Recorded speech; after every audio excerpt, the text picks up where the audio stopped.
Everyone, if your iPhone keeps restarting, follow these steps to fix it. So let's get started.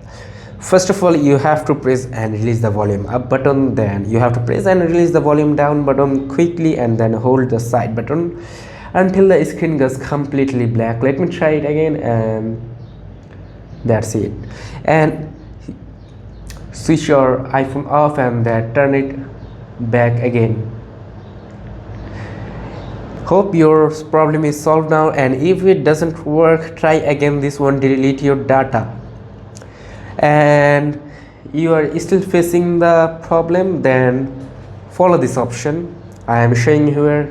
Tap on App Store, tap your profile icon in the top right here, and scroll down, and you will see update your apps option here. I don't have because my all apps are updated. Just updated your apps, and that's it will solve your problem. And also make sure that you have enough storage. To do it, go to settings, tap on general, and then go to iPhone storage, and make sure you have enough storage, free up storage from your iPhone, and that's it. And step 4 is check your battery health. From here, click on battery, and then you have to tap onto battery health, and you can see your battery health. And clean the charging port with a soft brush or compressed air. If your phone has a physical SIM card, eject it and reinsert it. Look, you have to clear your iPhone smoothly like this with any type of smooth clothings, and that's it.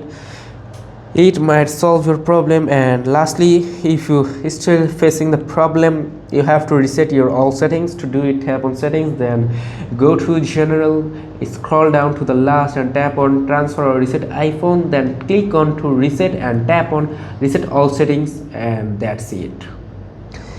Also make sure that your iPhone is updated to the latest version, so click on general and tap on software update. If any update is available here, make sure that your iPhone is up to date. This might solve your problem, and if you are still facing the problem, make sure to contact your carriers. And that's it. If this video was helpful, make sure to like and subscribe for more iPhone tips. See you next time.